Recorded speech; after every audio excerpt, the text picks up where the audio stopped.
Next topic है हमारा Ujala and SLNP schemes completed their 6 years. Ujala scheme क्या है, SLNP स्कीम क्या है, कौन इसको लॉन्च करता है और ये न्यूज़ में क्यों रही थी, हमें पता होना चाहिए।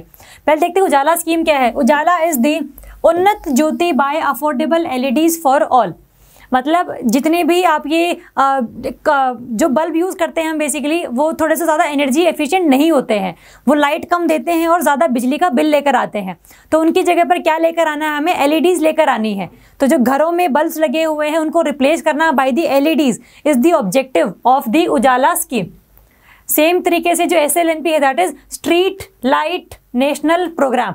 ये जो उजाला था that was to replace the bulb by the LED lights घरों में। लेकिन ये जो SLNP है उसमें क्या आपका ऑब्जेक्टिव है कि जितनी भी स्ट्रीट लाइट्स में बल्ब लगे हुए हैं उनको हमें रिप्लेस करना है बाय द LED लाइट्स। दोनों का मकसद ये है कि भाई बल्ब को LED से रिप्लेस करना है। लेकिन उजाला में घरों वाली हम बात करते हैं, हाउस होल्ड्स की बात करते हैं, और जो SLNP है उसमें हम लोग स्ट्रीट लाइट्स की बात करते हैं। दोनों ही जो स्कीम्स हैं उनको 6 साल हो गए हैं, इसलिए न्यूज़ में रही थी। और इनको इम्प्लीमेंट कौन करता है, this is implemented by the EESL energy efficient service limited. Ujala scheme भी और SLNP स्कीम भी दोनों को ही EESL लॉन्च करता है। और साथ में ये न्यूज़ में और भी इसलिए था क्योंकि ये दोनों स्कीम्स बहुत सक्सेसफुल मानी जाती हैं कि भाई जो ऑब्जेक्टिव इनको अचीव करने थे उन लोगों ने अल्टीमेटली अचीव कर लिए हैं, जो अनसक्सेसफुल ये स्कीम नहीं है। तो टारगेट जितना था उससे ज़्यादा ही अचीव किया है, उससे कम अचीव नहीं किया है। That is why they are in the news कि क्या स्कीम है, कौन इसको लॉन्च करता है, ये हमें पता होना चाहिए। ठीक है, चलो नेक्स्ट है ग्लोबल इकोनॉमिक प्रोस्पेक्ट रिपोर्ट। देखो कोई भी रिपोर्ट अगर वर्ल्ड बैंक रिलीज करती है, IMF रिलीज करती है, इंडिया में RBI रिलीज करती है, तो वो हमारे लिए इंपॉर्टेंट हो जाती है। तो ये जो ग्लोबल इकोनॉमिक प्रोस्पेक्ट रिपोर्ट है ये किसने रिलीज करी है, it is released by the World Bank. और जैसा कि नाम से क्लियर है कि कैसा ग्लोब लेवल पर, पूरे वर्ल्ड लेवल पर इकोनॉमी का लेवल रहेगा, वो अच्छा रहेगा बुरा रहेगा, क्या उसका इम्पैक्ट पड़ा है कोरोना के बाद में, तो ये सब जो चीज़ें हैं वो इस रिपोर्ट में बताई गई हैं। लेकिन आपको इसका नाम और आपको इसकी वर्ल्ड बैंक वाला ध्यान रखना है। जो इसने रिपोर्ट ने बोला है वो इतना इंपॉर्टेंट नहीं है, लेकिन अगर आपको 2 चीज़ें याद इसमें ज़रूर रखनी है कि इसने बोला है कि पूरा जो वर्ल्ड की इकोनॉमी है it would be expand by the 4% by 2021। मतलब जो वर्ल्ड की इकोनॉमी है वो धीरे धीरे ट्रैक पर आ रही है आफ्टर कोरोना का लॉकडाउन्स, और धीरे धीरे 2021 तक ये 4% तक ग्रो कर जाएगी। तो ये एक तो ये डेटा आपने ध्यान रखना है। और साथ में आपने ये ध्यान रखना है कि जो इंडिया की इकोनॉमी है, इंडिया की economy is to contract by 9.6% in 2020 and 21 का ईयर। ये इंपॉर्टेंट डेटा है। और साथ में एक और है कि इंडिया की जो इकोनॉमी है वो 5.4% तक ग्रो करेगी 2021 से 22 वाला जो फाइनेंशियल ईयर है उसमें। तो 3 डेटा आपने ध्यान रखने हैं। 4% पूरी वर्ल्ड की इकोनॉमी के लिए, 9.6% कॉन्ट्रैक्ट होगा पहले इंडिया की इकोनॉमी में इन द 2020 एंड 21 का फाइनेंशियल ईयर। लेकिन धीरे धीरे चीज़ें ट्रैक पर आनी शुरू हो जाएंगी और 2021-22 का जो फाइनेंशियल ईयर होगा उसमें इंडिया की economy will be expanded by the 5.4%। तो क्या ये रिपोर्ट है, किसने ये रिलीज़ किया है, और जो 3 डेटा है ये आपने ध्यान रखने हैं, ये पेपर में क्वेश्चन आ सकता है। ठीक है, चलो नेक्स्ट है इंडिया का first double stack long haul container train. ये रिसेंटली प्रधानमंत्री जी ने इसको लॉन्च किया है, इसको इनॉग्रेट किया है। इंडिया की पहली double stack long haul train कहाँ से कहाँ तक जाएगी ये जाएगी आपका हरियाणा में एक जगह है न्यू अटेली से लेकर न्यू किशनगंज इन दी राजस्थान वाला एरिया।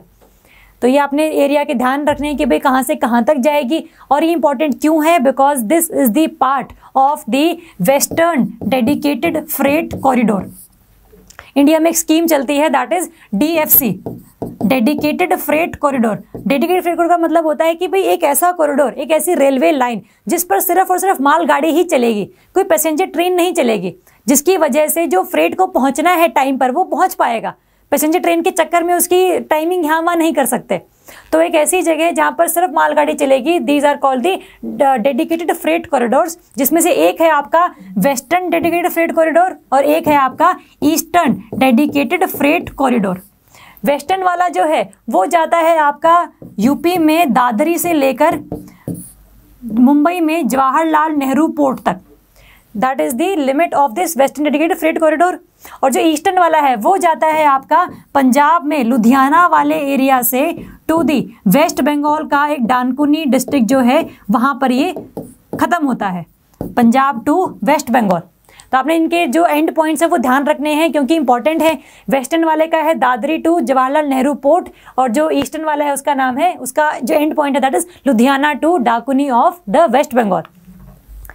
ठीक है, अगर आप देखो तो इसमें इस तरीके से दिखाए गए हैं। ये जो वेस्टर्न वाला है that is from Dadri to Jawaharlal Nehru port यहाँ तक, और ये वेस्ट बंगाल से लेकर आपका लुधियाना वाले एरिया तक, ये that is eastern dedicated freight corridor and this is western dedicated freight corridor. ठीक है, तो इसका सिग्निफिकेंस आपको पता है कि पैसेंजर ट्रेन के चक्कर में जो लेट होता है माल को जाने में वो नहीं होगा अब। और ये इसलिए न्यूज़ में है क्योंकि प्रधानमंत्री जी ने पहली इंडिया की जो डबल स्टैक एक ट्रेन लॉन्च की है, खास करके जो कहाँ चलेगी, on the section of western dedicated freight corridor. तो इसलिए ये न्यूज़ में था। ये जो ट्रेन है उसका भी आपको पता होना चाहिए, that is new Ateli in Haryana to the new Kishanganj of Rajasthan area. ठीक है, तो ये ध्यान रखना और ये चीज़ ध्यान रखना। नेक्स्ट है committee formed for preservation of Ladakh culture and language. Important है क्योंकि रिसेंटली अभी लद्दाख के जो लोग हैं वो अपनी टेरिटरी को 6th शेड्यूल में इंक्लूड करने की बात कर रहे हैं कि भाई हमें भी ज़्यादा प्रिजर्वेशन ऑफ कल्चर की ज़रूरत है, हमें भी ऑटोनॉमी की ज़रूरत है, हमारी भी अलग से 6th शेड्यूल में गिनती करो। अभी जो है, अभी 6th शेड्यूल में आपके 4 स्टेट्स आते हैं, that is Assam, Mizoram, Meghalaya and Tripura. ये 4 स्टेट्स हैं जिनको हम लोग बोलते हैं these are the 6th schedule states. इनको बहुत ज़्यादा ऑटोनॉमी प्रोवाइडेड है कि भाई जो लॉ बनेगा वो इनकी स्टेट गवर्नमेंट ही बनाएगी। पार्लियामेंट के जो लॉज हैं वो इन पर मॉडिफाइड तरीके से इम्प्लीमेंट किए जाएंगे, तो ज़्यादा ऑटोनॉमी इनको प्रोवाइड की गई है। लद्दाख भी यही चाहता है कि अगर उसको अपना लैंग्वेज, उसको अपनी कल्चर को प्रिजर्व करना है तो उसको भी 6th शेड्यूल में लेकर आओ। तो ये करना चाहिए कि नहीं करना चाहिए, तो सेंटर ने इसके रिगार्डिंग कमेटी बनाई है जिस कमेटी का नाम है दैट इज जी किशन रेड्डी। ये अपने कौन है, ये minister of state for the home affairs हैं, जिनको ये कमान सौंपी गई है कि पता लगाओ कि भाई क्या लद्दाख के जो लोगों को चिंता है कि उनकी लैंग्वेज, उनका कल्चर, उनका रिलीजन धीरे धीरे खत्म हो जाएगा, तो उनको थोड़ा सा आप एक तो सहानुभूति दो कि भाई ऐसा नहीं होगा, और अल्टीमेटली हम कुछ ना कुछ स्टेप्स ऐसे ज़रूर लेंगे जिससे लद्दाख का जो लैंग्वेज है, लद्दाख का जो कल्चर है, उसको हम लोग पूरे इंडिया लेवल पर प्रमोट कर सके। ठीक है, तो आपने कमेटी का नाम ध्यान रखना है, आपने 6th शेड्यूल के स्टेट्स ध्यान रखने हैं, और ये किसके लिए है, that is for the Ladakh की लैंड, कल्चर और लैंग्वेज की प्रिजर्वेशन के लिए। ठीक है, नाम इंपॉर्टेंट है। नेक्स्ट है सक्षम अवेयरनेस कैंपेन। सक्षम अवेयरनेस कैंपेन, एक तो आपको पता होना चाहिए कि है क्या ये, कौन इसको लॉन्च करता है और ये न्यूज़ में क्यों था। सक्षम जो कैंपेन है ये लॉन्च करता है ministry of petroleum and natural gas के अंडर एक ऑर्गेनाइजेशन है that is PCRA, petroleum conservation research association.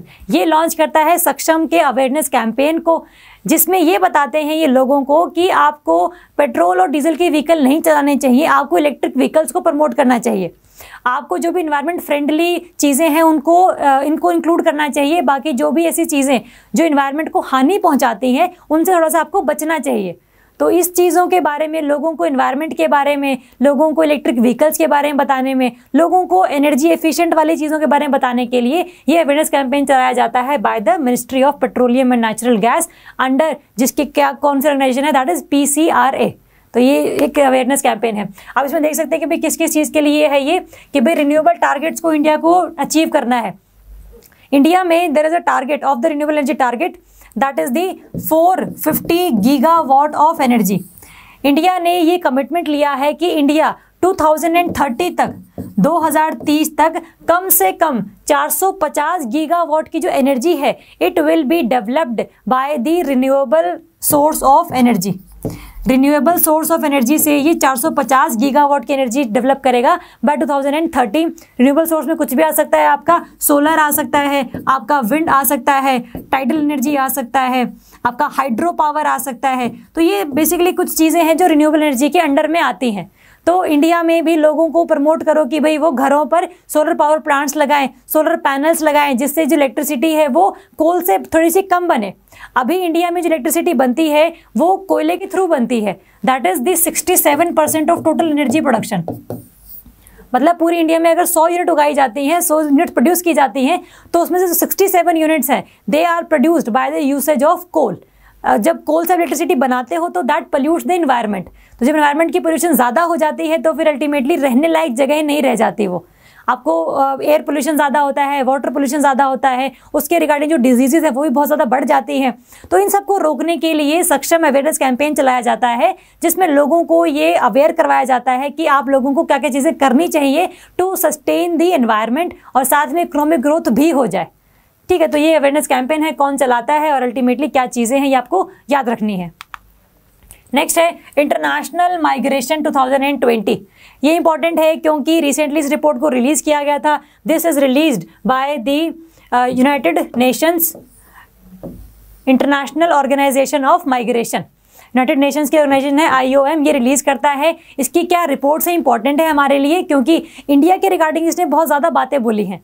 क्या बोली हैं बातें? पहली बात है कि भाई इंडिया जो है, Indian diaspora is the largest in the world. मतलब इंडिया से लोग बहुत ज़्यादा अमाउंट में बाकी कंट्रीज़ में ट्रैवल करते हैं या फिर वहाँ पर चले जाते हैं। तो इंडिया का जो डायस्पोरा है, इंडिया के जो पीपल हैं, वो हर एक कंट्री में बसे हुए हैं। ये तो हम लोगों को पता ही है, इसमें कोई नई बात नहीं बताई इसने। Indian diaspora is the largest in the world. और सबसे ज़्यादा कहाँ पर जाते हैं Indians? They go in the UAE country. Next पर है Saudi Arabia and third number पर है US। तो UAE, सऊदी अरेबिया और US ऐसी 3 कंट्रीज़ हैं जहां पर मैक्सिमम इंडियंस जाना पसंद करते हैं। ठीक है, और अगर हम बात करें पूरी ऐसी कंट्री जहां पर सबसे ज़्यादा लोग जाना पसंद करते हैं पूरे वर्ल्ड लेवल पर, दैट इज़ USA। मतलब हर कंट्री का जो पर्सन है वो USA में आना चाहता है। सबसे ज़्यादा जो माइग्रेशन है फ्रॉम अदर कंट्रीज़ कहाँ पर होती है? USA में होती है, क्योंकि USA is a kind of economic hub जहाँ पर एम्प्लॉयमेंट अपॉर्चुनिटीज़ बहुत ज़्यादा हैं। तो लोगों को एम्प्लॉयमेंट अपॉर्चुनिटीज़ गेन करने की वजह से वहाँ पर जाना पसंद करते हैं वहाँ के लोग। ठीक है, तो आपको इंडिया के बारे में ध्यान रखना है, कहाँ जाते हैं इंडियंस, यह ध्यान रखना है। और पूरे वर्ल्ड लेवल पर कौन सा कंट्री फर्स्ट नंबर पर है? That is USA। ठीक है, और अगर हम सेकंड की बात करें तो सेकंड नंबर पर है आपका जर्मनी। जर्मनी पर भी काफ़ी लोग जाना पसंद करते हैं।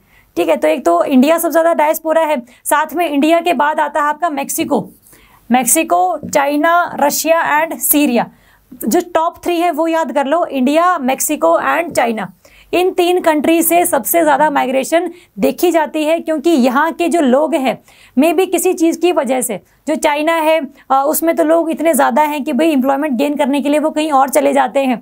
इंडिया में भी सेम, इंडिया में तो लेबर रीजंस की वजह से और फैमिली रीजंस की वजह से, इन 2 रीजंस की वजह से इंडिया से लोग माइग्रेट कर जाते हैं। साथ में जो मैक्सिको है, मैक्सिको USA से लगता हुआ कंट्री है, तो उन मैक्सिकन लोगों को लगता है कि भाई अगर USA में वो एंटर कर जाएंगे तो they will gain more employment opportunities, they will have more options for their livelihood, that is why they migrate to the USA country. तो India, Mexico and China are the 3 country जहाँ से ज़्यादा लोग migrate करते हैं। कहाँ पर migrate करते हैं पूरे वर्ल्ड लेवल पर? USA and Germany. इंडिया वाले ज़्यादा कहाँ जाते हैं? UAE, Saudi Arabia and ultimately आपका US। तो आपको ये फैक्टर्स ध्यान रखने हैं। ये रिपोर्ट है, कौन रिलीज करता है? It is released by the United Nations IOM, International Organisation of Migration. ठीक है, ये इंपॉर्टेंट है, इसलिए मैंने आपको ये पूरे फैक्ट्स याद करने के लिए बोले हैं, और ये पेपर में आते भी इस तरीके से ही हैं। ठीक है, चलो नेक्स्ट है प्रारंभ, स्टार्टअप इंडिया इंटरनेशनल समिट। आपको बस इसका नाम ध्यान रखना है कि भाई कैसी स्टार्टअप इंटरनेशनल समिट हुई है, जिसको प्रधानमंत्री ने इनॉग्रेट किया है, जिसका नाम क्या है? नाम है आपका प्रारंभ। पेपर में क्वेश्चन आ सकता है कि इंडिया की इंटरनेशनल स्टार्टअप जो समिट है उसका नाम क्या है? क्या वो आरंभ है, क्या वो प्रारंभ है, या फिर वो नन ऑफ दी अबव, और कुछ भी ऑप्शंस आ सकते हैं। तो प्रारंभ नाम ध्यान रखना कि वो स्टार्टअप और इंटरनेशनल समिट है, जिसमें फॉरेन कंपनीज को इंडिया में आकर इन्वेस्ट करने के लिए काफ़ी ज़्यादा सहूलियतें जो बताई जा रही हैं गवर्नमेंट के द्वारा, कि अगर आप इंडिया में आओगे तो हम आपको पूरी फैसिलिटीज़ प्रोवाइड करेंगे जो भी आपकी इन्वेस्टमेंट के रिगार्डिंग यूजफुल रहेंगी। ठीक है, तो आपको समिट का नाम ध्यान रखना है। और ये ऑर्गेनाइज करवाई थी summit by the ministry of commerce and industry, है ना। स्टार्टअप है, इंडस्ट्री कॉमर्स का ही पार्ट है, तो मिनिस्ट्री भी ऑफ कॉमर्स एंड इंडस्ट्री ही होगी। तो इसमें याद करने की तो जरूरत नहीं है, पता ही लग जाता है देखकर। ठीक है, नेक्स्ट है collab CAD software. Collab CAD software इसलिए इंपॉर्टेंट है क्योंकि रिसेंटली अभी NIC नेशनल इंफॉर्मेटिक्स सेंटर और CBSE के बीच में एक पैक्ट साइन हुआ है, जिसके अंतर्गत ये लोग एक सॉफ्टवेयर बनाएंगे जिसका नाम क्या है? Collab CAD software. ये सॉफ्टवेयर क्या करेगा? जितने भी आपके हायर एजुकेशन इंस्टीट्यूशंस में या फिर लोअर लेवल के जो स्कूल्स हैं, उनमें कोई फैकल्टी या कोई स्टूडेंट अगर 3D डिज़ाइनिंग करना चाहते हैं तो फिर सॉफ्टवेयर का यूज़ ये लोग कर सकते हैं। तो that software is used for the digital designing और 3D डिज़ाइनिंग के लिए यूज़ किया जाता है, ताकि लॉकडाउन के टाइम पर जो इनोवेशन है, जो आपकी डिस्कवरी है, वो ना रुके। तो ऐसा सॉफ्टवेयर बनाने की बात चल रही है जिसमें लोगों को, बच्चों को और फैकल्टी को बहुत ज़्यादा हेल्प मिलने वाली है नेक्स्ट ईयर्स में। ठीक है, तो इस सॉफ्टवेयर का नाम क्या है, किस किस के बीच में ये पैक्ट है, और अल्टीमेटली ये क्या करेगा, it is the to modify the digital designs और 3D डिज़ाइंस। तो आपको ये 3 चीज़ें इसके बारे में ध्यान रखनी है। ठीक है, चलो नेक्स्ट है RBI की फाइनेंशियल स्टेबिलिटी रिपोर्ट। मैंने आपको बताया है कि कोई भी वर्ल्ड बैंक, IMF या RBI अगर कोई रिपोर्ट रिलीज करता है तो हमारे लिए वो इंपॉर्टेंट हो जाती है। तो ऐसे ही RBI ने रिलीज करी है report, that is financial stability report. It is by the Reserve Bank of India. इसने इंपॉर्टेंट फाइंडिंग्स ये बताई है कि जैसे there are 2 kind of banks, one is public sector bank और एक है प्राइवेट सेक्टर बैंक। कुछ साल पहले तक ये सिचुएशन थी कि जो पब्लिक सेक्टर बैंक से लोन बहुत ज़्यादा लेते थे लोग, प्राइवेट सेक्टर से थोड़ा सा कम लोन लेते थे क्योंकि हायर इंटरेस्ट रेट होता था प्राइवेट बैंक्स में। लेकिन अब ये सिस्टम उल्टा हो गया, दैट इज रिवर्स्ड, कि अब जो है पब्लिक सेक्टर बैंक जो है लोन नहीं दे रही हैं या लोग ले नहीं रहे हैं, लेकिन जो प्राइवेट बैंक्स हैं वो बहुत ज़्यादा लोन प्रोवाइड कर रहे हैं और लोग इनसे लोन ले भी रहे हैं। तो ये सिचुएशन में रिवर्सल आया है जो इस RBI ने अपनी रिपोर्ट में स्पेसिफिकली मेंशन किया है। ठीक है, तो आपको ये ध्यान रखना कौन रिलीज करता है और अल्टीमेटली क्या इसकी फाइंडिंग थी। नेक्स्ट है प्रधानमंत्री कौशल विकास योजना 3.0। कौशल विकास योजना है, नाम से ही क्लियर है, एक ऐसी स्कीम जो लोगों की स्किल डेवलपमेंट के लिए काम करेगी, उनके कौशल के विकास के लिए काम करेगी। ठीक है, तो ये लॉन्च किया है इसको जनवरी 15, 2021 से। कौन सी मिनिस्ट्री है, that is ministry of skill development and entrepreneurship. अभी 3.0 है, तो इससे पहले 2.0 भी आई होगी, इससे पहले 1.0 भी आई होगी। हमें उससे मतलब नहीं है, हमें 3.0 पढ़नी, क्योंकि करंट में यही थी। अगर हम तीनों की बात करें तो देखो नाम से ही क्लियर है कि लोगों को स्किल डेवलपमेंट करवाने के लिए कोई इंस्टीट्यूशन को क्रिएट करना, नए ITIs को बनाना, है ना, IITs नहीं ITIs को बनाना, और कुछ स्कूल्स में ऐसी चीज़ें लेकर आ रही जिससे लोगों में एंटरप्रेन्योरशिप की फीलिंग बढ़े। ये सारे स्टेप्स उठाए जाते हैं by the ministry of skill development and entrepreneurship under the प्रधानमंत्री कौशल विकास योजना। आपको ये ध्यान रखना है।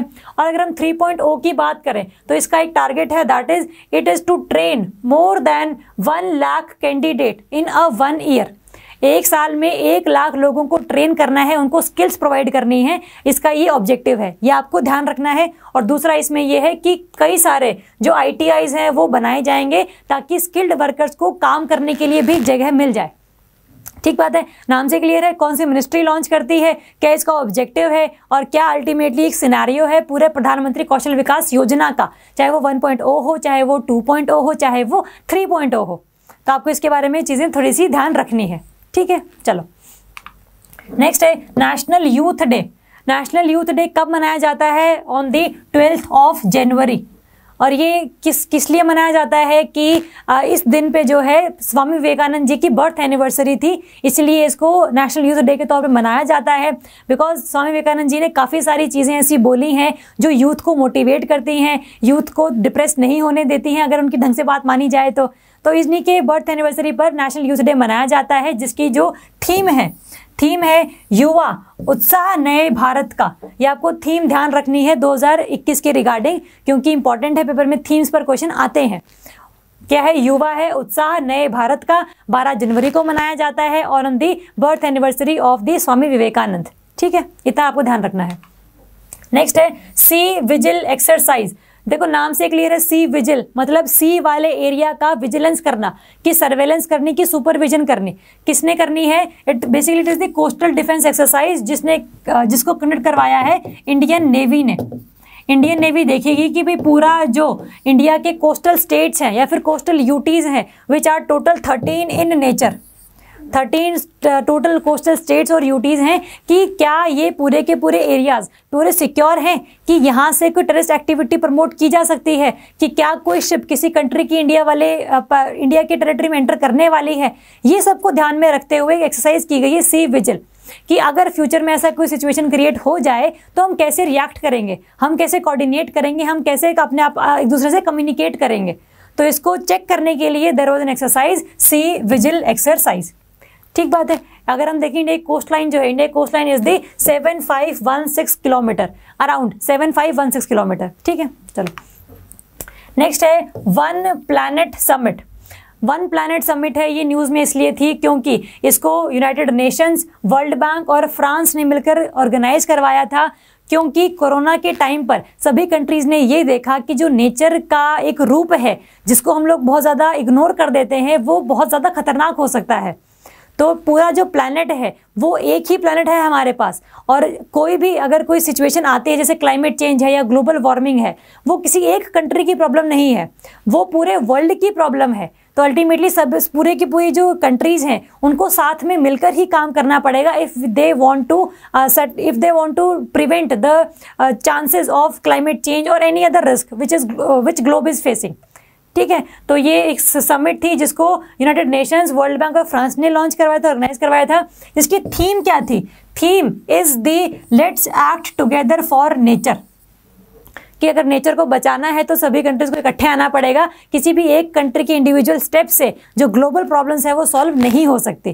ठीक है, तो वन प्लैनेट समिट क्या है, क्या इसकी थीम है और किसने इसको ऑर्गेनाइज करवाया था, ये हम लोगों को याद रखना है। पेपर में इस पर क्वेश्चन बन सकते हैं। ठीक है, चलो नेक्स्ट है हेनले पासपोर्ट इंडेक्स। एक इंडेक्स है जिसके अकॉर्डिंग हम ये चेक करते हैं कि भाई किसी भी कंट्री का जो सिटीजन है वो विदाउट वीज़ा कितनी और कंट्रीज़ में जा सकता है। अगर वो बहुत कंट्रीज़ में जा सकता है इसका मतलब उसका रैंक जो है वो अच्छा है, और अगर वो बहुत कम कंट्रीज में जा पाता है विदाउट वीज़ा तो उस कंट्री का जो रैंक है वो कम है। तो हम देखते हैं कौन रिलीज करता है इसे। It is released by the international air transport association IATA। ठीक है, और अगर हम इसमें इंडिया के रैंक की बात करें तो इंडिया का rank is 85th is the India's rank. मतलब इंडिया में बहुत कम ऐसे कंट्रीज हैं जहां पर हम लोग विदाउट वीज़ा जा सकते हैं। पासपोर्ट तो होना ही चाहिए, लेकिन वीज़ा के बिना भी अगर हम जा पाएँ तो हम बहुत ऐसी कम कंट्रीज हैं। और अगर हम देखें टॉप किसने किया है, it is been topped by the Japan. Japan जो है कम से कम 191 कंट्रीज में ट्रैवल कर सकता है विदाउट वीज़ा। जापान का जो पर्सन है, जो सिटीजन है, it can travel 191 countries without visa, और इंडिया वाले बहुत कम में कर सकते हैं। और जो वर्स्ट परफॉर्मर है इस इंडेक्स में, those are the Nepal at the 104 rank and Pakistan is at the 107 rank. अगर हम नेबरहुड की बात करें तो इंडिया में थोड़ी सिचुएशन अच्छी है नेपाल और पाकिस्तान से तो, लेकिन जो टॉप किया है दैट इज़ जापान। इंडिया का भी रैंक इतना कोई खास है नहीं, इंडिया में भी बहुत कम कंट्रीज ऐसी हैं जहाँ पर हम विदाउट वीज़ा जा सकते हैं। ठीक है, तो ये इंडेक्स क्या है, कौन इसको रिलीज करता है, इंडिया का रैंक कितना है, सबसे टॉप ज़्यादा किसने किया है, जापान ने किया है। तो आपको ये चीज़ें थोड़ी सी ध्यान रखनी है। पेपर में क्वेश्चन आए कि what is the rank of India in the Henley passport index 2020, तो आपको इसका आंसर पता होना चाहिए। ठीक बात है, चलो नेक्स्ट है बर्ड्स की death in the Pong dam sanctuary. हमारे लिए इतने इंपॉर्टेंट है क्योंकि हमें लोकेशन ध्यान रखनी है। पोंग डैम कहाँ पर प्रेजेंट है, किस नदी पर प्रेजेंट है, किस स्टेट में प्रेजेंट है, और ये न्यूज़ में क्यों था। न्यूज़ में इसलिए था क्योंकि बहुत ज़्यादा अमाउंट ऑफ बर्ड्स की यहाँ पर डेथ देखी गई थी, बहुत ज़्यादा अमाउंट्स ऑफ डेथ देखी गई थी किसी रीज़न की वजह से, बट वो रीज़न अभी पूरी तरीके से क्लियर नहीं हो पाया है। तो अगर हम पोंग डैम की बात करें तो it is over the Beas river. Beas river पर इस डैम को बनाया गया है, और जो पीछे जो रिजर्वॉयर है इसका पोंग डैम का, that is Maharana Pratap Sagar reservoir. तो ब्यास रिवर पर है, पोंग डैम नाम है, और जो पीछे पूरा रिजर्वॉयर है उसका नाम क्या है, आपका महाराणा प्रताप सागर रिजर्वॉयर। ठीक है, इतना आपको ध्यान रखना है। और ये कौन सी स्टेट में है, इट इज इन दी हिमाचल प्रदेश। जिस भी जगह पर या तो किसी बर्ड की डेथ हो रखी हो या कोई एनिमल की काफ़ी डेथ हो रखी हो, रीज़न भले कुछ भी हो उसका, तो वो जगह हमारे लिए इंपॉर्टेंट हो जाती है। तो हमें पता होना चाहिए कौन से स्टेट में है और इस पर क्या बेसिकली चीज़ें हैं। ठीक है, तो पोंग डैम को ध्यान रखना है इस तरीके से। ठीक है, चलो नेक्स्ट है आपका DRDO की रक्षिता बाइक एम्बुलेंस। एक बाइक एम्बुलेंस बनाई गई है जिसका नाम क्या है, रक्षिता, जिसको डेवलप किया है DRDO ने, और खास करके ऐसे एरियाज में डिप्लॉय होगी जहां पर CRPF के जवान ज़्यादा डिप्लॉय हैं। मतलब खास करके नक्सलाइट्स एरिया में, जहां पर नक्सलवादी एरिया ज़्यादा हैं, जैसे वेस्ट बंगाल, महाराष्ट्र, छत्तीसगढ़, झारखंड, आपका तमिलनाडु, आंध्र प्रदेश, कर्नाटका, ये पूरा का पूरा जो रीजन है इंडिया में, दैट इज़ रेड कॉरिडोर। इसको हम बोलते हैं रेड कॉरिडोर, कि जिन स्टेट्स में बहुत ज़्यादा अमाउंट ऑफ नक्सलिज्म होता है, these are the part of red corridor. इस टोटल 10 स्टेट्स हैं इसमें। ठीक है, 10 स्टेट्स हैं टोटल। और ये न्यूज़ में इसलिए है क्योंकि DRDO ने रक्षिता एम्बुलेंस लॉन्च किया है, क्योंकि वहाँ पर क्या है, जो एम्बुलेंस जो गाड़ी वाली है उसको बहुत ज़्यादा झंझट झेलने पड़ते हैं, क्योंकि एक तो पूरा आपका फॉरेस्ट एरियाज़ हैं, तो उसमें से निकल कर जाना that is very difficult for ambulance. तो ऐसा ना हो कि भाई इस चक्कर में जो फर्स्ट एड मिलनी चाहिए थी, जो जवानों को जहाँ पर एक्सीडेंट या फिर किसी अटैक की वजह से घायल हो गए हैं, ऐसा ना हो, तो फिर एक बाइक एम्बुलेंस भी होनी चाहिए। और इस बाइक एम्बुलेंस में कौन सी बाइक को हम लोगों ने यूज़ किया है, it is the royal Enfield. ठीक है, नाम क्या है, किसने डेवलप करी है, कौन से एरियाज में लगाई जाएगी, कौन सी बाइक पर चले जाएंगे, ये सारी चीज़ें हम लोगों को इस टॉपिक के रिगार्डिंग पता होनी चाहिए। ठीक बात है, चलो नेक्स्ट है एक्सरसाइज डेजर्ट नाइट इंडिया और फ्रांस के बीच में। आपको एक्सरसाइज का नाम ध्यान रखना है, that is exercise desert knight. ये इंडिया और फ्रांस का जो एयरफोर्स है उसके दोनों के बीच में कंडक्ट करवाई गई है। अगर हम रेगुलर एक्सरसाइज की बात करें, 3 regular exercise normally India France के बीच में होती हैं। 1 इज द एक्सरसाइज शक्ति, एक्सरसाइज वरुणा और एक्सरसाइज गरुड़ा।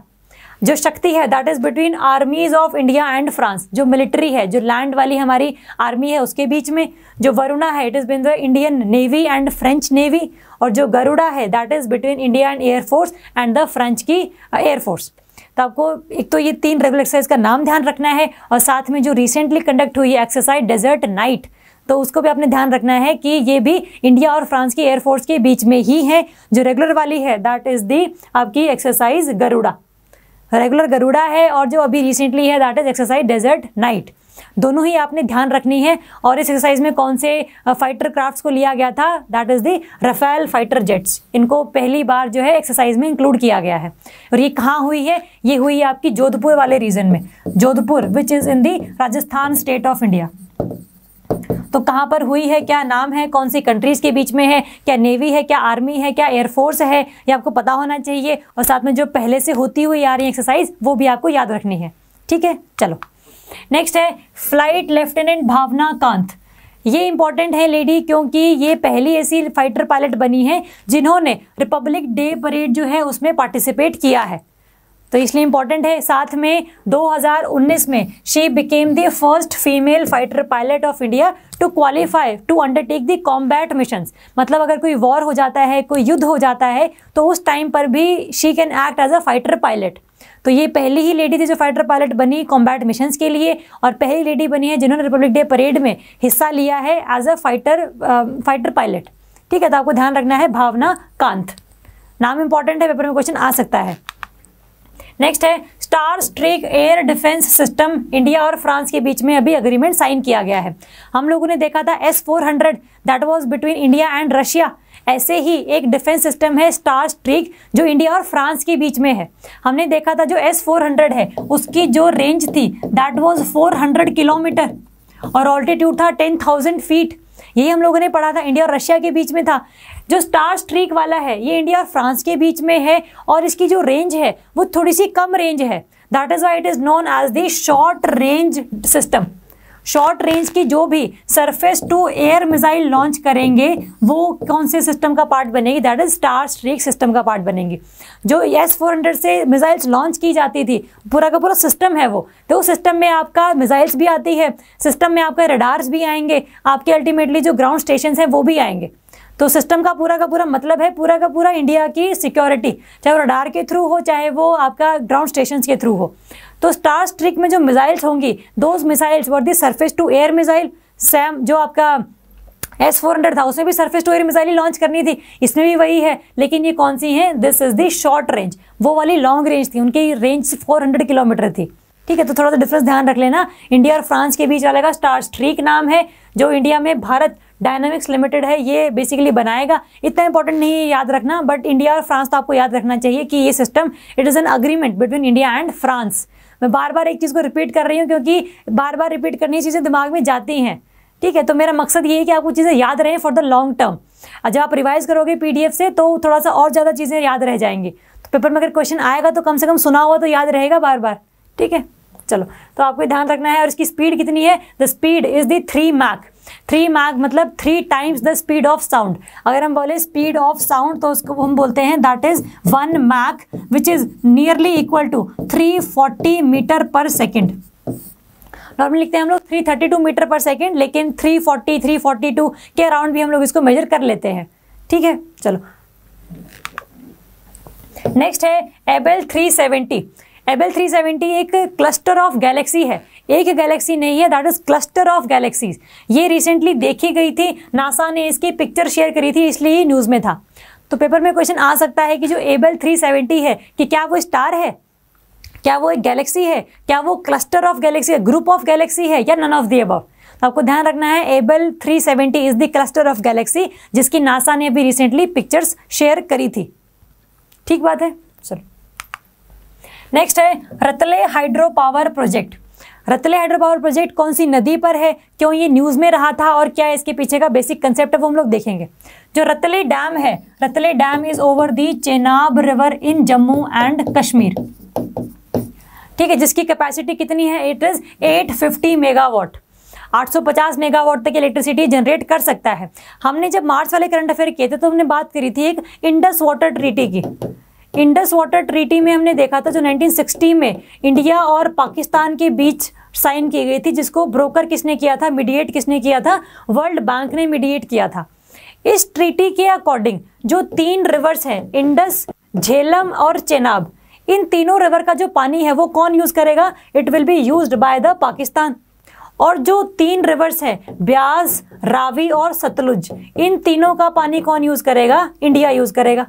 मतलब इंडिया इंडस, झेलम और चेनाब पर कोई डैम नहीं बना सकता, पाकिस्तान ब्यास, सतलुज और रावी का पानी यूज नहीं कर सकता।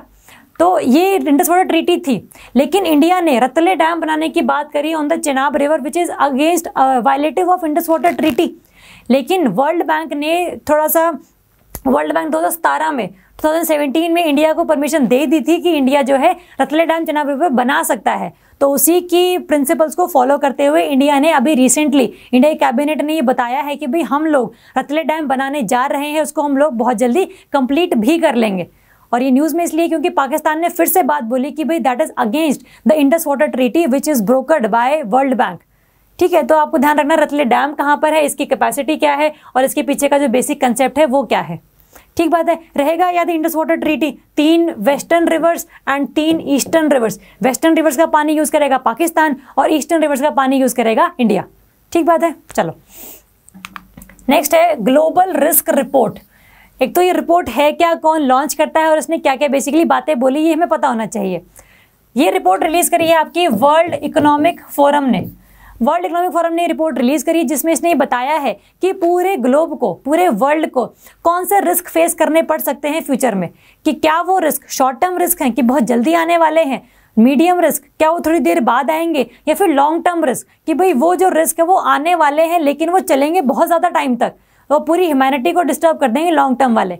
तो ऐसे ही वर्ल्ड इकोनॉमिक फोरम ने कुछ रिस्क बताए हैं जो 0 to 2 ईयर्स के रिस्क हैं, that is kind of infectious disease, livelihood disease. हम तो देख ही रहे हैं अभी कोरोना वाले टाइम में लाइवलीहुड मतलब जो एम्प्लॉयमेंट अपॉर्चुनिटीज है वो बहुत कम हो गई हैं, साथ में डिजीज भी काफ़ी लोगों को हो गई जिनसे उनकी डेथ ज़्यादा हो रही है। तो that is a kind of risk जो वर्ल्ड इकोनॉमिक फोरम ने बोला है। सेकेंड है आपके मीडियम टर्म के रिस्क जो 3 to 5 ईयर के रिस्क हैं। एक है आपका IT इंफ्रास्ट्रक्चर ब्रेकडाउन, कि जो भी आपका डिजिटल इंफ्रास्ट्रक्चर है, चाहे वो कोई मोबाइल है, चाहे कोई सर्विस सेक्टर है, वो बहुत जल्दी ब्रेकडाउन होने वाला है। या तो कोई हैक कर ले उसको, या फिर अल्टीमेटली कोई आपसे कोई सॉफ्टवेयर यूज़ करने के पैसे मांगे, है ना, जिनको हम रैंसमवेयर, वायरस, ये ट्रोजन हॉर्स, ये सारे के सारी चीज़ों को हम यूज़ करते हैं वायरस के तौर पे। तो ऐसे ऐसे कुछ मीडियम रिस्क है। प्राइस इंस्टेबिलिटी है कि कोई जो कमोडिटी है, कोई भी जो गुड्स है वो एक टाइम पर बहुत ज़्यादा अमाउंट में बिक रही है, बहुत ज़्यादा पैसों में बिक रही है, और अगले ही दिन वो बहुत कम में बिक रही है। That is a kind of price instability. इस वजह से क्या है, डिमांड सप्लाई के मिसमैच की वजह से डिमांड साइड वालों को भी दिक्कत होती है, कंज्यूमर को दिक्कत होती है, और साथ में जो कंपनी, जो फैक्ट्री है उसको भी दिक्कत होती है। तो ऐसे कुछ रिस्क हैं जिसकी वजह से चीज़ें थोड़ी सी नॉर्मलाइज नहीं रह सकती। जिसने लॉन्ग टर्म रिस्क बताए हैं kind of state collapse. State collapse का मतलब है कि कोई गवर्नमेंट ही गिर जाए, इतने प्रोटेस्ट हों कि भी सरकार खुद ही रिजाइन कर दे अपने आप, और कोई सरकार ही ना हो लोगों को गवर्न करने के लिए। तो that will a kind of situation of anarchy, बहुत अराजकता फैल जाएगी उस टाइम पर, और उस वजह से क्राइम रेट भी बहुत बढ़ जाएगा, क्योंकि रूल्स से जो फॉलो नहीं करोगे तो फिर अल्टीमेटली लोगों का जो दिल आएगा वो करेंगे। नेक्स्ट है आपका वेपन्स ऑफ मास डिस्ट्रक्शन, कि न्यूक्लियर वेपन्स, बायोलॉजिकल वेपन्स, इनके थ्रू भी लोगों को बहुत ज़्यादा हानि फेस करनी पड़ सकती है।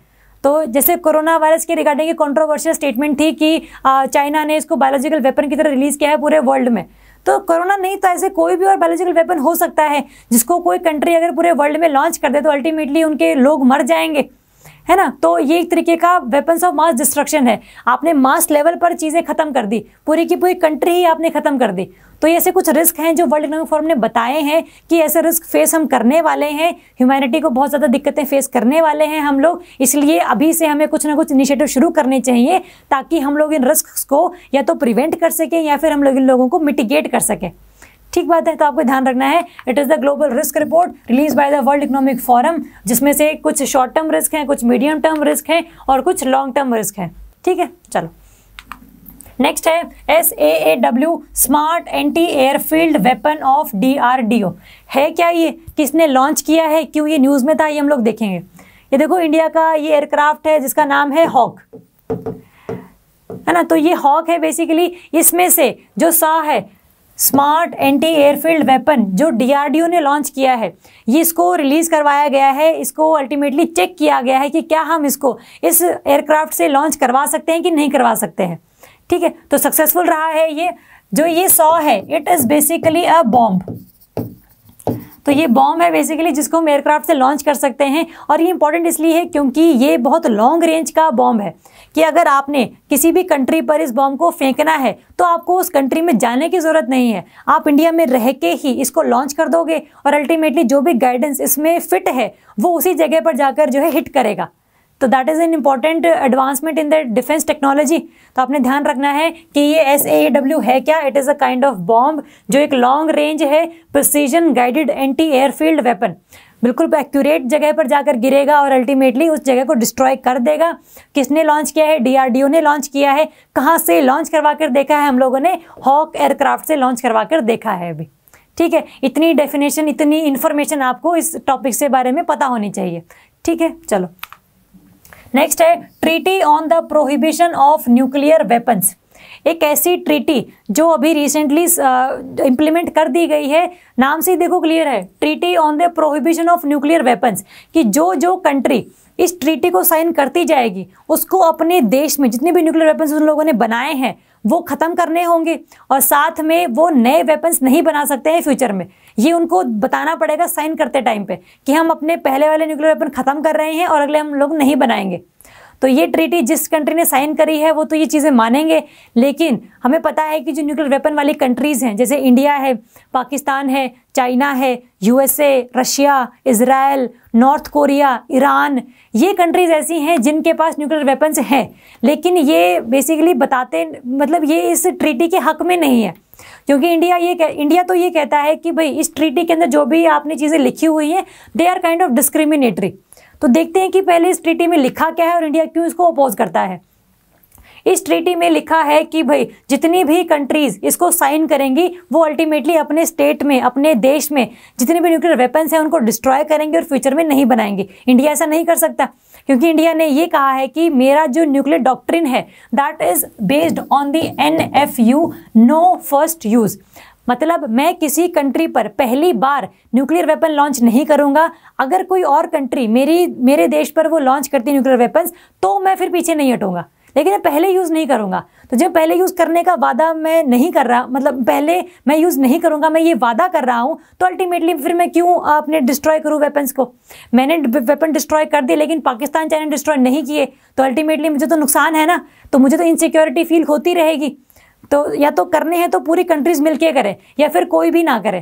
तो इंडिया का ये कहना है कि भाई या तो होगा तो प्रॉपर कंप्लीट डिसआर्मामेंट होगा और अगर पार्शियल डिसआर्मामेंट है तो फिर हम उसका पार्ट नहीं बन रहे। तो इस ट्रीटी में बेसिकली यही बोला गया था। और इसमें अगर हम देखें तो ये है कि जो भी न्यूक्लियर वेपन वाले स्टेट्स हैं अगर वो अपना जिन्होंने वो डिस्ट्रॉय कर दिए हैं तो जो भी एनवायरमेंटल हार्म उन लोगों ने पहुंचाया है एनवायरमेंट को, इकोसिस्टम को, वो भी उनको फिल करना पड़ेगा। उसके लिए भी उनको कंपनसेट चीज़ें करनी पड़ेंगी। तो ये ट्रीटी में बेसिकली लिखा हुआ है। इंडिया क्यों इसका पार्ट नहीं बनना चाहता है ये हम लोगों ने अभी डिस्कस किया है। ठीक है, तो इंडिया का नो फर्स्ट यूज डॉक्ट्रिन आपको पता होना चाहिए। It is the nuclear doctrine of India, जिसमें इंडिया पहले न्यूक्लियर वेपन को यूज़ करने की बात नहीं करता है कि भाई हम पहले यूज़ नहीं करेंगे, कोई और यूज़ करेगा तो फिर बात की बाद में देखेंगे, फिर हम लोगों को रोक नहीं सकता उसको यूज़ करने से। ठीक बात है, तो आपको ये चीज़ें थोड़ी सी पता होनी चाहिए।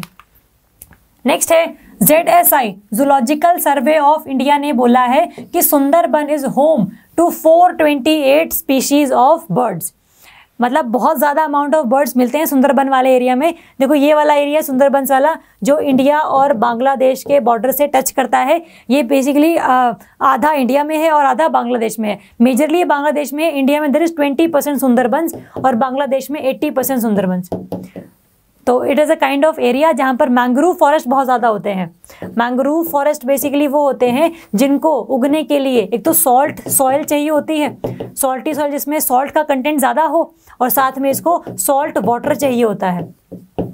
तो जहाँ पर भी कंडीशन सेटिस्फाई कर देते हैं, मार्शी एरिया चाहिए होता है इनको, मतलब पानी हमेशा सॉइल के ऊपर बना रहे, तो मार्शी एरिया चाहिए, सॉल्ट वाटर चाहिए और सॉल्ट सॉइल चाहिए। और अगर ऐसा सब मिल जाएगा तो वहाँ पर मैंग्रोव जो है वो बन जाएंगे, मैंग्रोव ट्रीज आ जाएंगे। और एक तो मैंग्रोव्स के लिए फेमस है सुंदरबन, और साथ में यहाँ पर जो स्पीशीज़ हैं बर्ड्स की भी वो बहुत ज़्यादा हैं। तो आपको ध्यान रखना है कि जो स्पीशीज़ का काउंट है बर्ड्स वाली का, वो किसने किया है इंडिया में? अभी जूलॉजिकल सर्वे ऑफ इंडिया ने। सुंदरबन किन दो कंट्रीज़ के बीच में है, क्यों ये फेमस है, ये हम लोगों को जानकारी होनी चाहिए। ठीक बात है, चलो नेक्स्ट है paperless budget, mobile app launched ahead of budget 2021।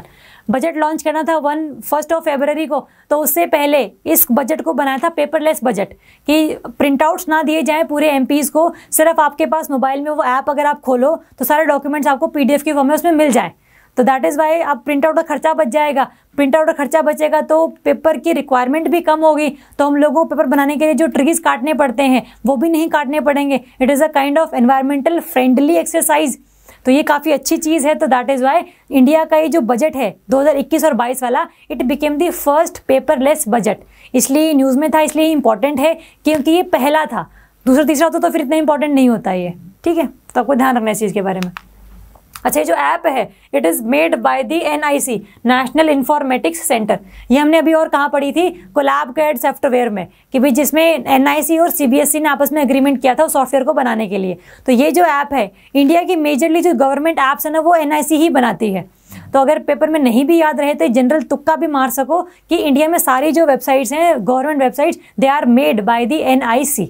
ठीक है, चलो नेक्स्ट है Oxfam report the inequality virus. Oxfam एक ऑर्गेनाइजेशन है यूके की, यूनाइटेड किंगडम की, ब्रिटेन की, जिसने रिपोर्ट रिलीज की है द इनइक्वालिटी वायरस। इसने ये चेक करने की कोशिश की है कि कोरोना वायरस की वजह से सभी कंट्रीज में जो इनइक्वालिटी का लेवल है वो कम हुआ है या ज़्यादा हुआ है। तो इसने ये बताया कि कोरोना वायरस की वजह से जो गैप है between rich and poor, it has been increased. और साथ में अगर हम बात करें मेल और फीमेल की इनइक्वालिटी की, तो वो भी इंक्रीज हुआ है। पहले जो फीमेल्स अनएम्प्लॉयड थी उनका नंबर भी इंक्रीज हुआ है, मतलब now more number of females are unemployed. तो जब वो अनएम्प्लॉयड हैं तो they are basically financially dependent on their male counterpart. तो अल्टीमेटली ये जो गैप है इनइक्वालिटी का, ये भी इंक्रीज हुआ है मैन और वुमेन के केस में भी और रिच और पुअर के केस में भी। ठीक बात है। तो किसने ये जो रिपोर्ट है वो रिलीज करी है? ऑक्सफैम ने करी है। और अल्टीमेटली क्या कोरोना का इम्पैक्ट है और रिच और पुअर के बीच में इम्पैक्ट जो गैप है वो बढ़ा है, वो हमें पता है। मैन और वुमेन के बीच का भी जो गैप है वो बढ़ा है, ये अभी भी हमें पता है। तो ये चीज़ आपको ध्यान रखनी इस टॉपिक के बारे में। ठीक बात है, चलें आगे। चलो नेक्स्ट है AMPHEX 21 a trial service exercise. हमने अभी देखी थी एक्सरसाइज कवच, जिसमें Indian navy, Indian military, Indian air force और इंडियन कोस्ट गार्ड ये सभी पार्टिसिपेट करते हैं। Exercise Kavach is a part of this AMPHEX 21 exercise. Exercise Kavach is the part of this exercise. और ये भी कैसी है? It is a tri service exercise, मतलब इंडियन नेवी, इंडियन एयरफोर्स और इंडियन मिलिट्री के बीच में ये कंडक्ट करवाई जाएगी to see the coordination, to see the communication and to see the interoperability of the operations. ठीक है, याद रहेगी चीज़। एमफेक्स याद रखनी है आपने, एक्सरसाइज कवच आपने ध्यान रखनी है। कहाँ पर ये कंडक्ट की गई है? It is conducted in the Andaman and Nicobar islands. ठीक है, इंपॉर्टेंट नहीं है कि कहाँ पर कंडक्ट करवाई गई है, लेकिन याद कर लेना अगर याद कर ही रहे हो तो। ठीक है, बट ये एमफेक्स नाम इंपॉर्टेंट है कि किसके बीच में करवाई गई है। ये पेपर में क्वेश्चन किस तरीके से क्या आ सकता है कि भाई एमफेक्स एक्सरसाइज क्या इंडिया चाइना के बीच में है, इंडिया जापान के बीच में है, या इंडिया की ट्राई सर्विस के ही बीच में है। एक्सरसाइज कवच हम लोगों ने बात करी थी, सिमिलरली क्वेश्चन यहाँ पर भी बन सकता है। ठीक है, चलो नेक्स्ट है SpaceX launched 143 satellites on a single rocket. ये रिकॉर्ड तोड़ा है इसरो का स्पेसएक्स ने, इसलिए न्यूज़ में था। स्पेसएक्स ने फाल्कन 9 रॉकेट का यूज़ करके एक ही रॉकेट पर बिठाकर 143 सैटेलाइट्स को लॉन्च किया है। इससे पहले जो रिकॉर्ड था वो इंडिया के नाम पर था, इंडिया की इसरो के नाम पर था, जिसने 2017 में 104 सैटेलाइट्स को लॉन्च किया था इन अ सिंगल रॉकेट। 104 था इंडिया का टारगेट का, जो आपका जो स्कोर है, जो था पूरा ऑब्जेक्टिव, लेकिन अब इसको किसने ओवर पावर कर दिया है? स्पेसएक्स की एलोन मस्क जो कंपनी है, एलोन मस्क की कंपनी स्पेसएक्स, उसमें फाल्कन 9 रॉकेट, इतना हैवी रॉकेट बनाया है जिस पर बैठाकर 143 satellites have been launched in the space. और ये सैटेलाइट कौन सी हैं? जो बेसिकली पूरे वर्ल्ड लेवल पर इंटरनेट कनेक्टिविटी और कम्युनिकेशन को प्रोवाइड करने के लिए ये यूज़ की जाएंगी। ठीक बात है, रहेगा याद, इतना इंपॉर्टेंट है ये। चलो नेक्स्ट है क्लाइमेट अडाप्टेशन समिट। ये जो अडाप्टेशन समिट है, देखो नाम से ही क्लियर है, क्लाइमेट अडाप्टेशन। अडाप्टेशन का मतलब होता है कि क्लाइमेट चेंज तो होगा, ग्लोबल वार्मिंग तो होगी, वो तो उसको तो आप रोक नहीं सकते, लेकिन आप एक काम कर सकते हो कि अपने आप को अडाप्ट कर सकते हो as compare to the global warming. Global warming होती रहे कोई दिक्कत नहीं, लेकिन आपकी बॉडी ने अपने आप को अडाप्ट ऐसे कर लिया है कि now you can survive in that atmosphere और एनवायरनमेंट। तो ऐसी एक समिट लॉन्च की गई थी by the Netherlands government. Netherland ने एक ये समिट लॉन्च की थी जिसके अंदर ये बताया गया था कि जितना भी इंडिया या फिर पूरा जो वर्ल्ड है वो कितना काम कर रहा है अपने आप को अडाप्ट करवाने के लिए। तो इसमें प्रधानमंत्री मोदी जी ने हिस्सा लिया था, जिसमें इन्होंने ये बताया था कि इंडिया पूरा का पूरा कोशिश कर रहा है कि भाई जितने भी इनिशिएटिव उसने उठाए हैं रिगार्डिंग दी क्लाइमेट चेंज को रोकने के लिए वो उसको ढंग से इम्प्लीमेंट कर पाए। जिसमें से एक हम लोगों ने किया था रिन्यूएबल एनर्जी का target which was 450 gigawatt by 2030। ये इंपॉर्टेंट है क्योंकि पहले 350 गीगावाट हुआ करता था ये टारगेट, लेकिन अब इसको 450 कर दिया गया है, इसको देखते हुए कि इंडिया का ये जो टारगेट है बहुत जल्दी अचीव हो रहा है, मतलब काफ़ी ज़्यादा काम किया जा रहा है इस टारगेट पे। तो प्रधानमंत्री मोदी जी ने यही बताया इस समिट में कि भाई अल्टीमेटली इंडिया अपने पूरे देश में एलईडीज लगा रहा है under the Ujala and SLNP scheme. India में रिन्यूएबल एनर्जी टारगेट को इम्प्लीमेंट करने के लिए, को अचीव करने के लिए इंडिया बहुत ज़्यादा स्टेप्स उठा रहा है। इंडिया में वर्ल्ड का largest floating solar power plant बनाया जाएगा ओमकारेश्वर डैम पर, नर्मदा रिवर पर। तो ये सारी चीज़ें इन्होंने बताई कि भाई हम ये काम कर रहे हैं।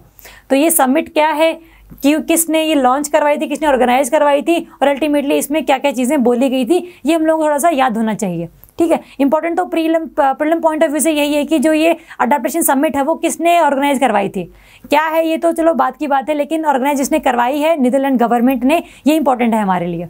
ठीक बात है। चलो नेक्स्ट है ग्लोबल क्लाइमेट रिस्क इंडेक्स। ये एक इंडेक्स है जो कौन रिलीज करता है? जर्मन वॉच, एक एनजीओ है जर्मनी का जो ये लॉन्च करता है। ये कहता है कि इंडिया पूरे ग्लोब लेवल पर क्लाइमेट चेंज की वजह से कौन सी कंट्री को ज़्यादा रिस्क फेस करने पड़ेंगे, कौन सी कंट्री पर ज़्यादा अफेक्ट उसको फील करना पड़ेगा। तो इसने ये रिलीज़ किया था इंडेक्स, जिसमें इंडिया को इसने 7th पोजीशन प्रोवाइड करी थी कि इंडिया ऐसे 7वें नंबर पर है जिसको क्लाइमेट चेंज की वजह से बहुत ज़्यादा चीज़ों को अफेक्ट ये करेगा। ये इंडिया में चाहे वो ह्यूमंस हो, चाहे वो प्लांट डाइवर्सिटीज़ हो, चाहे वो एनिमल डाइवर्सिटीज़ हो, चाहे वो मरीन लाइफ हो, इन सबको ही रिस्क फेस करना पड़ेगा due to the climate change and global warming. ठीक है, क्या इंडेक्स है, किसने रिलीज़ किया है, इंडिया का क्या रैंक है, ये हम लोगों को याद होना चाहिए। ठीक है, रिवाइज करोगे तो चीज़ें याद होती चली जाएंगी। ऐसा मत करना कि भाई वीडियो देखी, पीडीएफ पढ़ा और बाद में बस सीधा पेपर देने चले गए, उससे चीज़ें नहीं याद रहेंगी। आज वीडियो देखी है, साथ में पीडीएफ पढ़ो आज में ही, और पेपर में जाने से पहले भी उसको रिवाइज करके जाओ।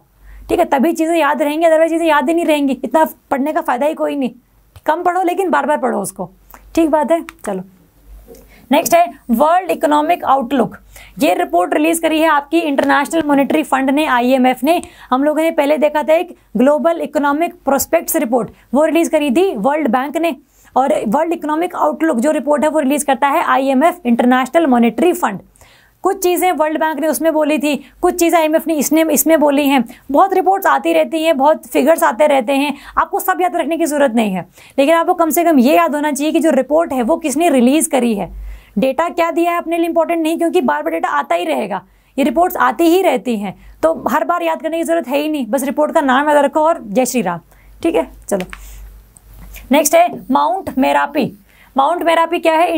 इंडोनेशिया का सबसे मोस्ट एक्टिव वोल्केनो है जो अभी रिसेंटली इरप्ट हुआ है। हम लोगों ने इंडोनेशिया में एक वोल्केनो देखा था अभी, माउंट सेमेरू, अगर आपको याद हो पिछले 1 घंटे में देखा है अभी, ठीक है। तो माउंट सेमेरू भी इंडोनेशिया में था, माउंट मेरापी भी इंडोनेशिया में ही है, और ये इंडोनेशिया का सबसे ज़्यादा मोस्ट एक्टिव वोल्केनो है जो रिसेंटली भी इरप्ट हुआ है, इसलिए ये न्यूज़ में था, ठीक है। सांगे वोल्केनो देखा था इक्वाडोर में, सेमेरू देखा था इंडोनेशिया के जावा प्रोविंस में, और मेरापी भी आपका इंडोनेशिया वाले एरिया में ही है। तो 3 वोल्केनोज याद करवा दिए मैंने आपको। नेक्स्ट है वैक्सीन मैत्री इनिशिएटिव। नाम से क्लियर है, वैक्सीन मैत्री मतलब जो इंडिया ने अपनी कंट्री में इंडिजिनसली वैक्सीन बनाई है, जिसका नाम क्या है? कोवैक्सीन, जिसको भारत बायोटेक ने बनाया है। अल्टीमेटली वो वैक्सीन इंडिया अपने नेबरहुड कंट्रीज को भी प्रोवाइड करेगी, जिसमें अभी इसको श्रीलंका को भी ऐड कर दिया गया है। नेपाल और भूटान, श्रीलंका, म्यांमार, मॉरिशियस, इन सबको तो पहले ही प्रोवाइड कर चुके हैं, अभी श्रीलंका को भी दे देंगे ये। अगर हम बात करें किस चीज़ को दे चुके हैं, तो भूटान और मालदीव्स को मिल चुकी है। ये पहली कंट्रीज बने थे जिनको वैक्सीन दी गई थी ये वाली, ताकि वहाँ पर भी कोरोना केसेस थोड़े से कम हो जाए। आपने चीज़ ध्यान रखनी है कि भाई Pakistan is not included in those countries as a part of vaccine Maitri initiative. Afghanistan भी है, अफगानिस्तान पर भी हम वैक्सीन देंगे उसको, लेकिन अभी कुछ रेगुलेटरी अप्रूवल्स बाकी हैं। जैसे ही वो अप्रूवल्स अप्रूव हो जाएंगे वैसे ही हम लोग अफगानिस्तान को भी दे देंगे, लेकिन पाकिस्तान को नहीं देंगे। इंपॉर्टेंट है, याद रख लेना इस चीज़ को, ठीक है। चलो, और कौन सी कंट्रीज हैं? देखो, बांग्लादेश को दे चुके हैं, नेपाल को दे चुके हैं, म्यांमार और सेशल्स को दे चुके हैं। 1 2 3 4 5 6 कंट्रीज को तो हम लोग अभी तक वैक्सीन मैत्री इनिशिएटिव का पार्ट बना चुके हैं, ठीक है। तो आपको ये 6 कंट्रीज याद रखनी है। श्रीलंका भी रिसेंटली आ गई है, 7th कंट्री, पाकिस्तान इंक्लूडेड नहीं है। अफगानिस्तान और मॉरिशियस को भी देंगे, लेकिन they require the regulatory approvals, जो भी पास नहीं हुए हैं, जैसे पास हो जाएंगे वैसे ही दे देंगे, ठीक है। तो पाकिस्तान नहीं है, बाकी सभी कंट्रीज हैं, सेशल्स भी है, मॉरिशस भी है, अफगानिस्तान भी है, नेपाल, भूटान और म्यांमार तो है ही है, श्रीलंका भी अब ऐड कर दिया गया है, ठीक है। रहेगा याद कि क्या इनिशिएटिव है, क्या इसकी इंपॉर्टेंस है, क्या इसकी सिग्निफिकेंस है, ये हम लोगों को थोड़ी चीज़ें पता होनी चाहिए। नेक्स्ट है जेरोसाइट। जेरोसाइट क्या है? एक रेयर मिनरल है जो अंटार्कटिका में पाया गया है। अंटार्कटिका की जो आइस शीट्स हैं उनके नीचे काफ़ी ये मिनरल मिला है, और ये इसका सिग्निफिकेंस ये है कि भाई सेम काइंड ऑफ मिनरल हमें मार्स पर भी मिला था, जो मंगल ग्रह है उस पर भी मिला था। तो अगर हम लोगों को मंगल ग्रह की सरफेस टोपोग्राफी स्टडी करनी है तो हम लोग अंटार्कटिका में पाए जाने वाले जेरोसाइट को भी स्टडी कर सकते हैं। तो उससे हमारी जो एक नॉलेज है, जो इन्फॉर्मेशन है रिगार्डिंग दी मार्स प्लैनेट, वो भी थोड़ी सी इंप्रूव होगी, थोड़ी सी इंक्रीज होगी।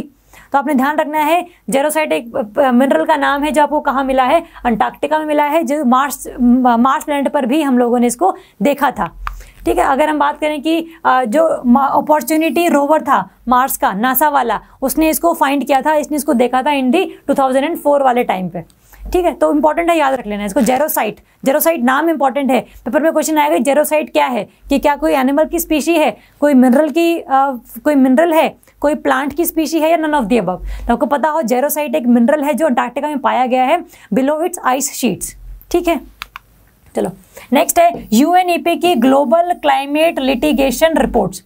नाम से क्लियर है, ग्लोबल क्लाइमेट लिटिगेशन मतलब किसी भी कंट्री में कितने लोगों ने केस किया है अपने गवर्नमेंट के खिलाफ कि भाई आपने जो इनिशिएटिव शुरू किए थे रिगार्डिंग द क्लाइमेट चेंज को रोकने के लिए, वो आपने इम्प्लीमेंट नहीं किए। तो पुराने कुछ सालों में जो केसेस हैं जो लोग कर रहे हैं अपनी सरकारों के खिलाफ, वो बहुत ज़्यादा इंक्रीज हुए हैं। तो ये जो रिपोर्ट है, ये रिपोर्ट किसने रिलीज करी है? By the UNEP, United Nations Environment Programme, जो जिसका हेडक्वार्टर हम लोगों ने पहले भी देखा था, it is in the Nairobi. Nairobi कहाँ पर है? It is the capital of Kenya,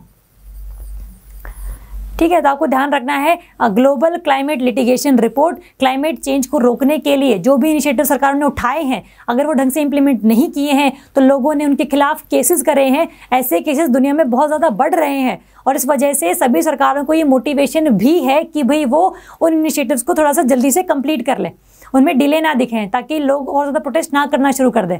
तो आपको ये रिपोर्ट का नाम ध्यान रखना है, किसने ऑर्गेनाइज करवाई, किसने रिलीज करी है, वो ध्यान रखना है, और इसका अल्टीमेटली जो ऑब्जेक्टिव है वो क्या था, ये हम लोगों को याद रखना है, ठीक बात है। चलते हैं आगे। नेक्स्ट है national marine turtle action plan launched. नाम से क्लियर है, एक मरीन टर्टल प्लान है कि भाई पूरे इंडिया में, चाहे वो चिलिका लेक हो, उड़ीसा वाला कोस्ट हो, तमिलनाडु वाला कोस्ट हो, महाराष्ट्र, कर्नाटका, इस पूरे कोस्ट पर जितने भी मरीन टर्टल्स मिलते हैं उनको हम लोगों को कंजर्व करना है। तो that is a plan that is called national marine turtle action plan launch. जो किसने लॉन्च किया है? It is launched by the ministry of environment, forest and climate change. ठीक बात है, रहेगी याद, ये मिनिस्ट्री का नाम याद रख लेना और साथ में इसने क्या क्या करने की कोशिश करी है to save the marine turtles, ये आपको हल्का सा पता होना चाहिए। मेंस पॉइंट ऑफ व्यू से, प्रीलिम्स पॉइंट ऑफ व्यू से बस पता होना चाहिए कि भाई ये कौन सी मिनिस्ट्री ने लॉन्च किया है और नाम से इसका ऑब्जेक्टिव क्लियर है, तो इसको याद रखने की भी जरूरत नहीं है। ठीक है, चलो नेक्स्ट है स्टार्स प्रोजेक्ट। स्टार्स प्रोजेक्ट है that is strengthening teaching, learning and result for the states programme. Basically एक एजुकेशन को प्रमोट करने के लिए इनिशिएटिव है। It is a initiative between the World Bank and Ministry of Education, है ना। Star के नाम से याद रख सकते हो कि भाई जो चिल्ड्रन है वो बेसिकली हमारा भविष्य है, हमारे तारे हैं, तो आंखों के तारे कह सकते हो। तो उससे आप याद रख सकते हो जो स्टार प्रोजेक्ट है that is regarding the education of the children.